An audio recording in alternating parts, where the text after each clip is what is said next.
So there was a business owner who was interviewing a young woman for a job. At one point, he asked her if she had any questions, and she said, "Why, yes.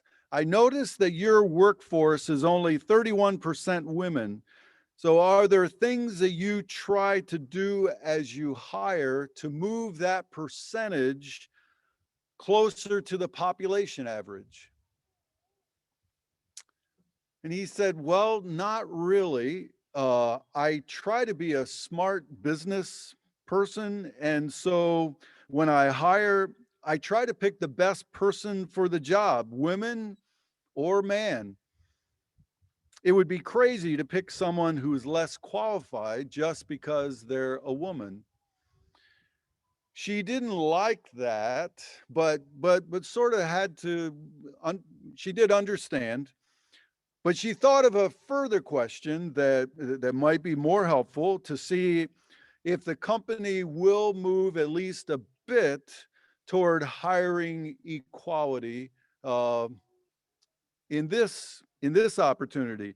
If, she asked him, you had two equally qualified people, and one was a man and the other was a woman, which would you hire? In that case, he said, I always hire the woman. She's always the better choice. The young woman smiled. So you do work at least a bit in that opportunity toward equality. And he said, no, it's actually more, again, that I want to be a smart businessman. If I had an equally qualified man and woman, why would I hire the man when the woman will probably do the job for less pay? Ouch. We would say that all people are of equal value and worth, but we often fall short in acting that way. We tend, in our limitedness, in our sinfulness, to give privilege and power to certain people over others, to a certain gender over others, to a certain race, to a certain level of income, to a certain age, perhaps. How do we work toward treating people fairly? How did the Apostle Paul work at differences in power and privilege, bringing more fairness, more justice? Kent read some of Paul's letter to Philemon. Last Sunday, we looked at the whole letter. That letter is Paul writing to a slave owner. And slavery is perhaps the most drastic incident of inequality, of unjust power and privilege. One of Philemon's slaves had run away. We got the whole story last Sunday. Ran away to Paul. And this slave, Onesimus, Paul says, became my son. It seems that Onesimus came to faith, became a follower of Jesus through this interaction with Paul. And Paul says, this young man became of great help to him. The name Onesimus means useful, and Paul says he became very useful to me. And he also says he became very dear to me. And now, verse 12, Paul says, I am sending him who is my very heart back to you. But surely Paul isn't sending him back to be a slave, is he? Paul wouldn't do that to a runaway slave, would he? Surely he's asking Philemon to give Onesimus his freedom, right? As we saw last week, Paul does sort of hint around at that. In verses 15 and 16, Paul described this possibility that Philemon would have Onesimus back no longer as a slave, but better than a slave, as a dear brother. But he doesn't actually instruct him to free Onesimus. He just says, verse 17, welcome him as you would welcome me. And he says, verse 21, I'm sure you'll do even more than I ask. Isn't something wrong here? That he never comes right out and tells Philemon, you know, you really should set this man free. Part of the reason that Paul only hinted at it was, as was mentioned last week, in that part of the world, an indirect request is considered courteous. But aren't we uncomfortable with thinking that Paul might have thought courtesy is more important than making sure that Philemon does the right thing, sets this slave free?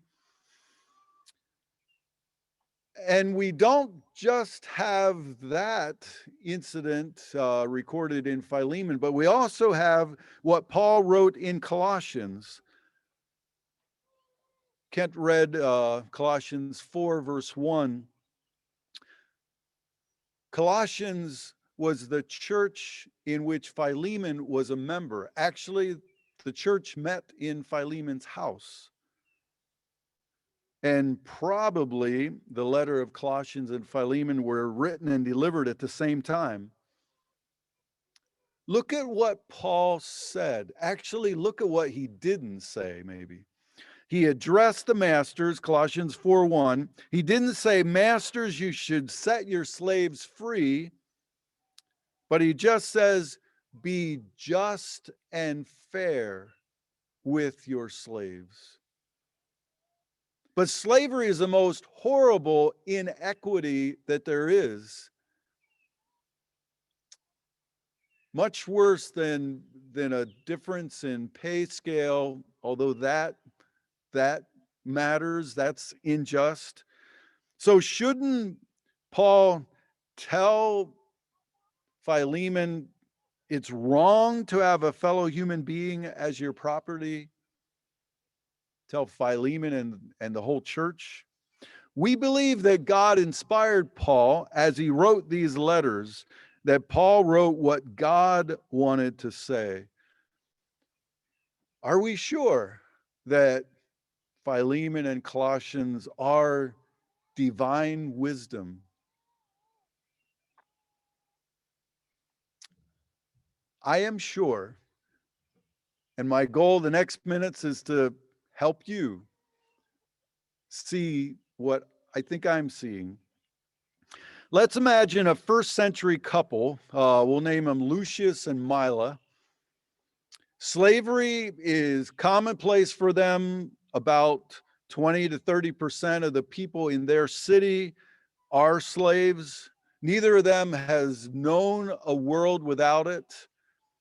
Let's imagine that they own a slave, Drusus, and he has a variety of domestic duties. He's part of their household. Their city is one that Paul visits on his missionary journeys. We'll pick one where he stopped twice, actually, the city of Ephesus. And they hear the preaching of Paul. They realize Jesus is Lord. Jesus rose from the dead, conquered the greatest enemy that we face. Jesus is the way, the truth, and the life. and they become followers of Jesus. And Paul's teaching and preaching also encourages them to treat Drusus as Jesus would treat him, to love him, to value him, to see him as of eternal worth. And they begin to care more for his needs. And though entitled according to their culture to threaten or even beat him, Paul tells them, don't threaten him. You all have the same master in heaven who shows no favoritism. You can read that, Ephesians chapter 6, verse 9. So now they more consistently treat Drusus with respect, with justice, with fairness. But shouldn't Paul go beyond that and also tell them, and you should set your slave free? First, I'm going to give you some partial reasons why God might not tell Paul to set Lucius might not tell Paul to tell Lucius and Mila to set Drusus free. First of all, slavery for Drusus was different than the slavery that we know, that we imagine. Slavery there was like a cross between slavery and indentured servanthood. As a matter of fact, the English Standard Version, the ESV, one of the most popular recent translations now, often translates slave as bondservant. Greco-Roman slaves accrued wages. Many earned their freedom. Kyle Harper, one of the most respected historians on ancient Rome today, says that manumission, the hope of freedom one day, used as a powerful incentive to extract cooperation from the slave, colored the entire institution of Roman slavery. That world, another factor, had no bankruptcy option. So if you had economic misfortune, you couldn't pay your debts, you couldn't even buy enough food to live, you could indenture yourself as a slave. So you would get food, you would get a place to live. In that world, instead of putting a criminal or a prisoner of war in prison, which costs the state, they were sold as slaves, which brought revenue to the state. They had prisons, but they were basically just to hold you until the state decided what to do with you. So those are ways in which slavery was different in the context to which Paul was writing. There was one thing that was still the same as slavery that we know. Slaves were property. Slaves were a living tool of the owner. They were at the mercy of the owner's whims. Sexual mistreatment was rampant. But here's another thing that was different. In the Greco-Roman world, slavery was not race-based. Slaves looked like their owners, dressed and talked like everyone else. They were more educated than their owners in many cases. The race-based element of slavery as we know it exponentially increased its brutality and its evil. So part of why Paul did not call for an immediate end of all slavery was that he was not interacting with the slavery that we think of. Further, a loud protest against slavery at that moment in history would have been totally ineffective. Slavery in the ancient world was the way things got done. For them to imagine life without slavery would be as difficult as us imagining life without electricity. That's what N.T. Wright says. It wasn't until the late 4th century AD that any leader in the Greco-Roman world began advocating against the institution of slavery. That was Gregory of Nyssa, a church father. But I was reading Tom Holland's, the historian Tom Holland's book, Dominion, and he said even Gregory's own congregation viewed his view here as altogether too radical and impractical to take seriously. His own brother, another church father, Basil of Caesarea, argued against his brother on this point. So those are some partial reasons why Paul might not have said what we would want him to say. But here's the main reason.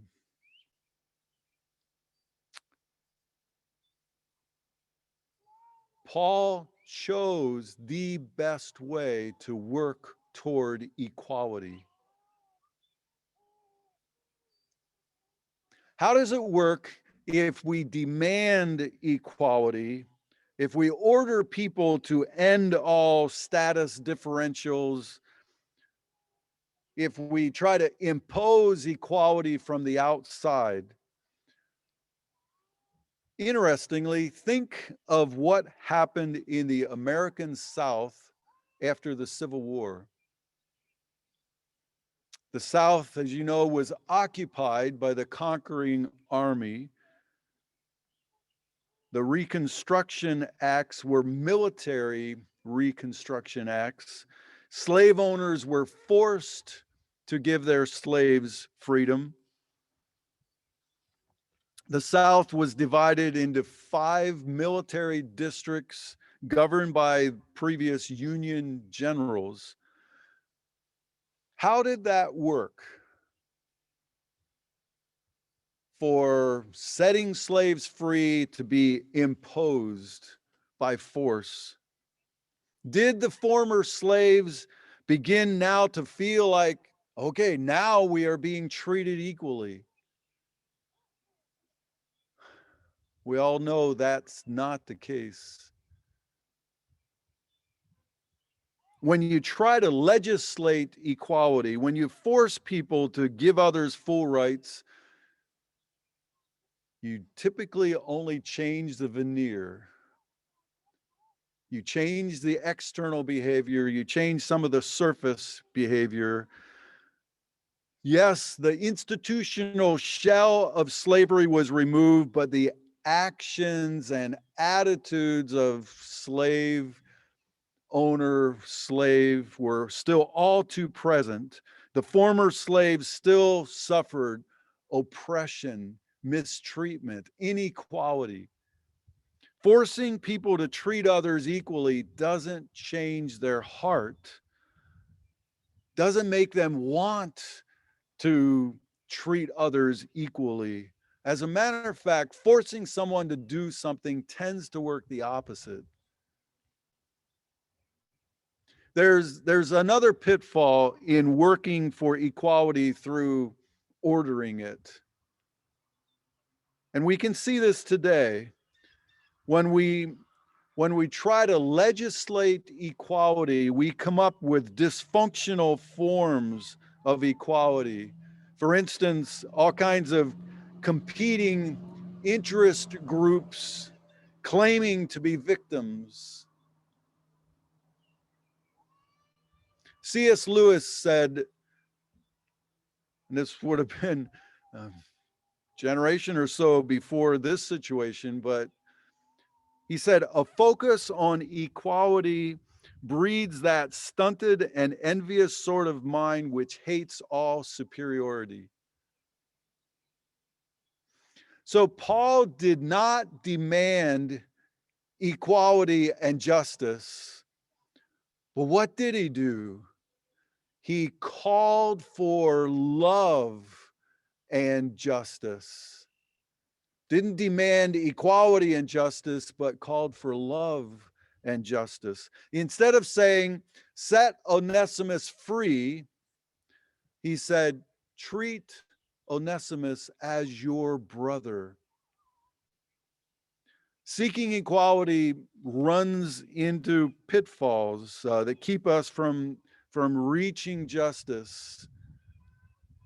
But seeking love is a route to justice and equality. Calling people to love, calling for a change in the heart toward one another. That is what can get toward true reconciliation. That is what can bring acts of treating one another as equals, attitudes of valuing each other as equals, even while the shell of the old oppressive system may still be there. Paul taught Lucius and Mila, and also Drusus, to see one another as one in Christ. Colossians chapter 3, verse 11. Paul called Philemon to view Onesimus as a dear brother in the Lord. That is going to change their relationship. I like that Kent had us practice that.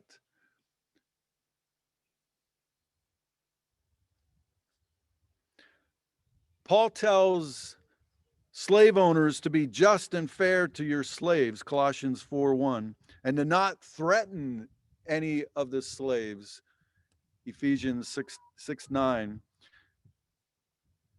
And he goes on in Ephesians, remember that you stand equal before God and that God shows no favoritism. That's going to change things. Imagine slavery where the owners couldn't threaten their slaves. This way of changing the world that Paul embarked in is to plant a grain of mustard seed, which, insignificant at first, grows into a spreading tree. Even if Lucius and Mila didn't set Drusus free, what Paul did say to them was revolutionary and was sufficient to, in the end, change everything. It created an atmosphere in which, as F.F. Bruce said, the institution of slavery could only wilt and die. Want to know the best way to work at unjust power and privilege differentials? Well, study how the Spirit of God moved Paul to work at it. Paul did not mandate equality, but he motivated love and fairness under God's watchful, impartial eye, which will move us toward true equality, toward a healthy equality.